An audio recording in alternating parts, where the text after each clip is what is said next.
Time to check in with our lizard overlords. What are they up to? Well, this. Is this the worst hour now? Are we done our first hour? Yeah, we're into our worst hour now. Keep your expectations of this episode low. Starting the worst hour now, I feel like we've crossed into maybe not great content hour. Welcome to our worst hour. I'm home for a week and then I gotta go to Mexico. So You're going to Mexico? Yeah. What are you going to Mexico for? Another family vacation. The Nice. Hardscape conference. Yeah, no. I'll be in Scotland for the. Oh, that's right. A hard. I forgot. But not until I get offered a speaking gig. Ooh. Then I'll go. I have nothing to say anyway. My God. Well, the landscape ditties will get you those gigs. Yeah, maybe. maybe. I don't think I'm serious enough about about our trade to ever have a speaking gig, or maybe I don't care enough. I don't give a shit what fucking paid tools you use.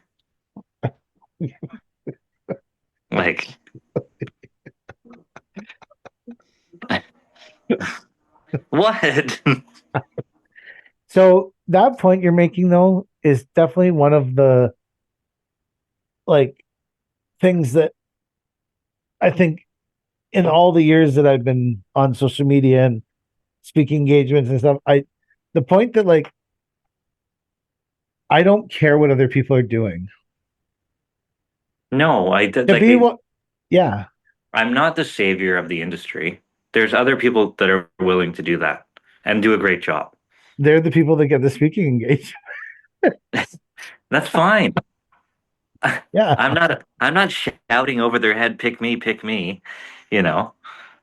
Throw your money at me to talk to people. I know I'm not that person. I think that, yeah, if someone comes up to me and they're like, I install my interlock on pure limestone and I only use beach sand in the joints and I don't put any edging. I'm like, cool, man. You do you and do what your clients like. Yeah. Yeah. You do what your clients like. I just don't have that kind of time to explain to you why that's not a good idea. Yeah. Maybe that's, maybe that's what some clients want. Yeah. Yeah. Yeah. I guess, I'm not the person to save the industry. Other people can do it. I'm here for me. Do you think that what percentage of you is just doing landscaping for the money and what percentage of you is doing it for it's your passion of landscaping? If you had to break it down, is it 70%? Are you asking me if I want to go out every day and screed base and run a saw and a packer and? Well, I think that obviously you have some kind of passion for creating outdoor spaces. You've been doing it since you were how old? Since I was 16, 17. And maybe not as much in your current state, but when I first started following you online, you were the thing that set you apart from everybody else was because you were doing crazy creative things with the pavers. That was your gig. I wasn't doing that for me. I was never doing that for me. So I was barely doing it for the client. But so that's what I'm saying is landscaping 10% passion, 90% just a way to make money? Or is it 90% passion and 10% a way to make money? Where's your breakdown of percentages? I don't know, probably 80% a way to make money, 20%. There's probably nothing I'd rather do. If you could trade your company or you would have started a barber company and it was the same size at this time, same amount of money it's making you, would you make that trade? No, because that's equal to the amount of people in the company, Yeah. which is a giant source of the headaches. Is the people. My What if you just favorite rented part space to people and they were their own contractors?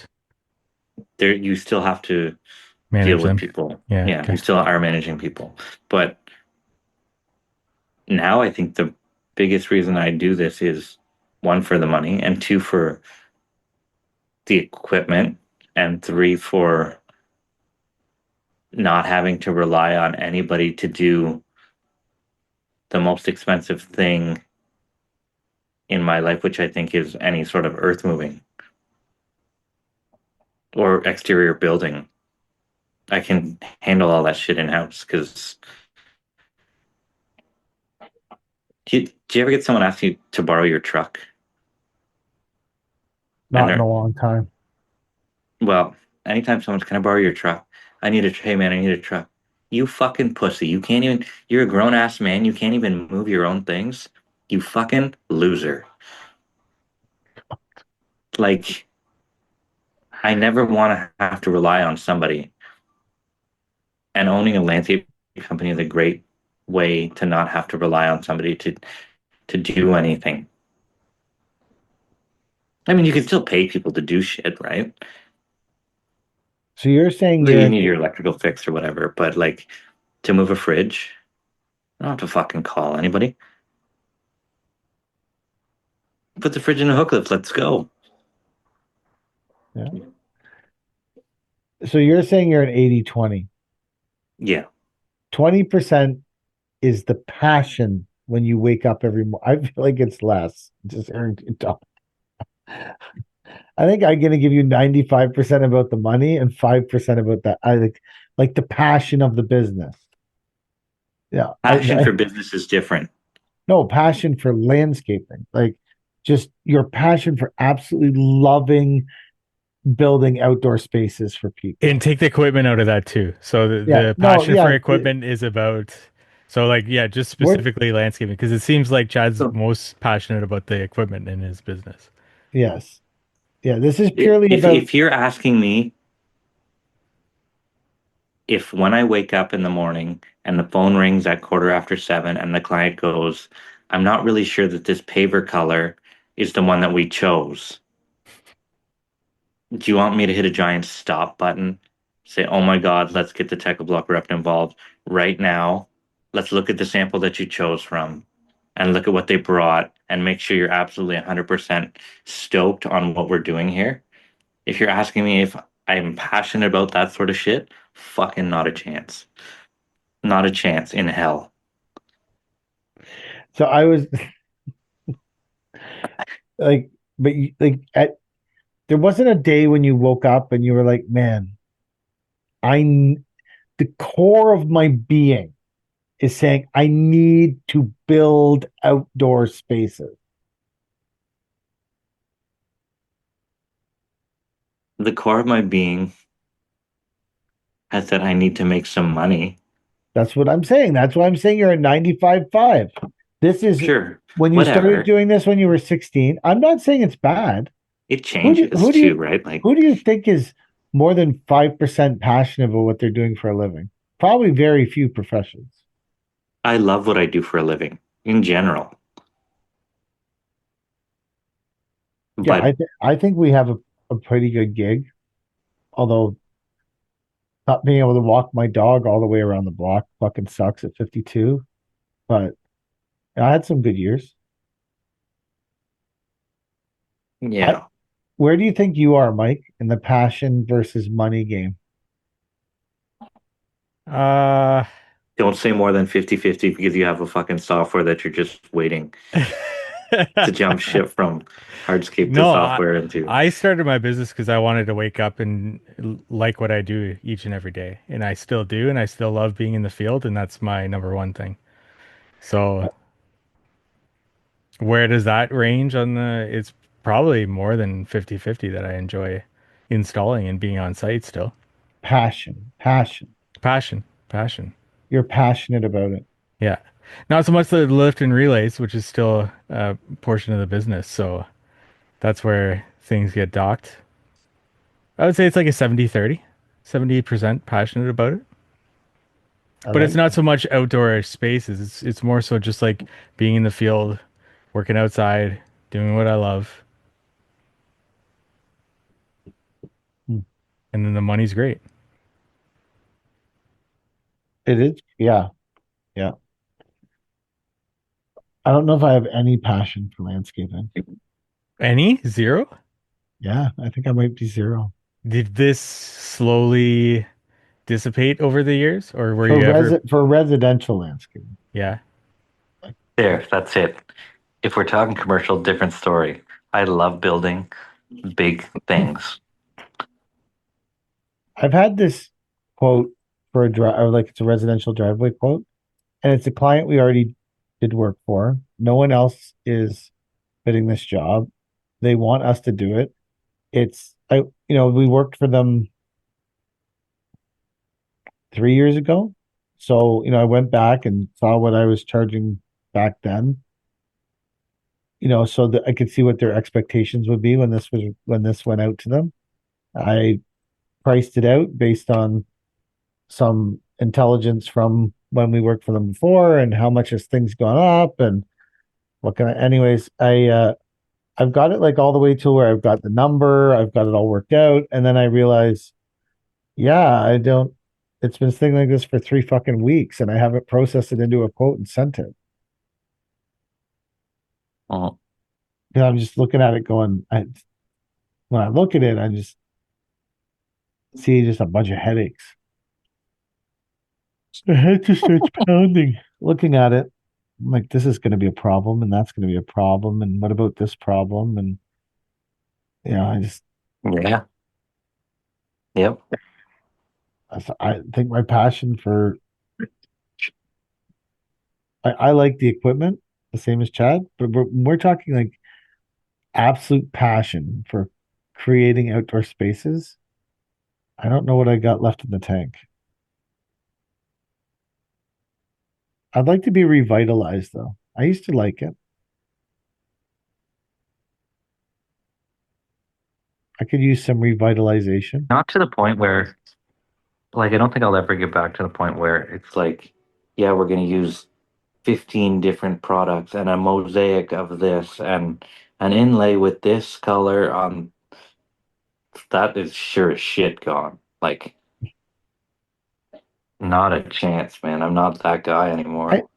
I I don't. I'm confident this was you, but were you the one that like took the blue and the hex paver and then cut them into each other in your office or In something? my office, yeah, I Yeah. did that. Yes. Like I remember watching you do that. You are not the same guy. Now you'd be like, let's No, just pour some fucking concrete here and dunk Diet Coke on it and and I get did. I ripped the whole thing out of 25 boarding Diet Coke. 25,000 views. One of my Activate the installers, polymeric sand with Diet Coke. Done.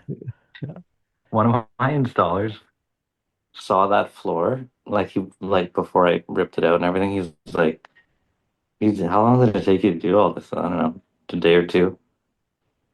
He's like, what did you use? I'm like, quick cut. Like, you didn't use a grinder or anything? I said, no, just a quick cut. Like, oh my god, this is amazing. I'm just like, dude, if you're coming to this company and you can't do this shit, fuck off. Like, we're not doing anything amazing here. You're cutting bricks. And he's good. Like, he's a really good landscaper, but And then you told them tear it out. Why did you yeah, rip it out to put concrete? Like legitimately, why would you rip that out? It was nice. I remember it. just a more solid floor. Now we rent that shop for $2,200 a month. So, Oh, okay. Oh, is I that where mean, the guys are? Is that where the guys are doing the wrapping? yep, yeah. I wonder if I should bring my bin truck to Cornwall and get it wrapped. How long would they take? Uh, it's just a cab. They would take a day. Really? Yeah. I'm gonna have to get my new bin truck wrapped. Well, just logoed, I guess. Sticker, deckled, whatever you call it. Deckled Yeah. stickers. It should arrive on the 20th. of January. Like it'll arrive finished or arrive to get the hook put on? No, it'll arrive to the hook place. Yeah. Yeah. So Well, that's been 1 hour of your vacation time, Chad. Exactly. yeah. Yeah. Yeah. I hear the steel band music playing in the background there. Chad goes off into the distance to the steel band music. We have two things before we let everyone go. One is we are getting a comment from our last episode. And then maybe we can make this a recurring thing at the end of episodes. You can leave a comment on Spotify if you listen on Spotify. Slow Me's 11 says, so you were saying don't start my landscaping slash hardscaping business at 38 with 4 kids under 7 years old. And that was in reference to Chad's landscape ditty daddy on starting your I think business young. do it. I think do it if you have the safety net in place where you can I make think it if work. I think if what do you like? My question would be, what are you doing as the alternative? Are you working at someone else's landscaping company? Because if you're True. working at someone else's landscaping company, like you're like, I think that sometimes when people are like, he's saying, I'm going to start my landscaping business at 38. Your mind, and I think everyone's mind tends to go into the perspective of, wow, I can't believe like some high-powered banker is going to start a landscaping company at 38. No, no, this dude's probably like a landscape foreman at someone else's company, you know? So if that was the case and you had the wherewithal to start your own business, then maybe, you know, that's the right move, even with 4 kids and a wife. And I And never th- said don't start a landscape company at 38 or 50 or fucking 65 or whatever. I said it's easier to start yes, whenever you have no liabilities. yeah. Fucking start it whenever you want to, man. and they did leave a laughing emoji, so I assume this is somebody that has already started a landscaping business. And Oh yeah. Dude, let me know how I can help. ooh, paid coaching, No, consultant. no. You're already helping once a day. I'm trying. And then Once the a last day. thing I'll say is somebody did leave a comment. One of our listeners left a comment on the other Not Our Finest Hour YouTube channel. This is Jack Hamilton says, where's the landscaping content? And then they replied, probably on a landscaping podcast with a shrugging emoji. Maybe you should go find out that your podcast is a different name. Oh. All right, that's it. Chad, go vacation. Don't have to tell me twice. Okay. That's the end of the podcast. Thank you for watching. Yeah, those people run the world. They're so impressive. What a bunch of freaks.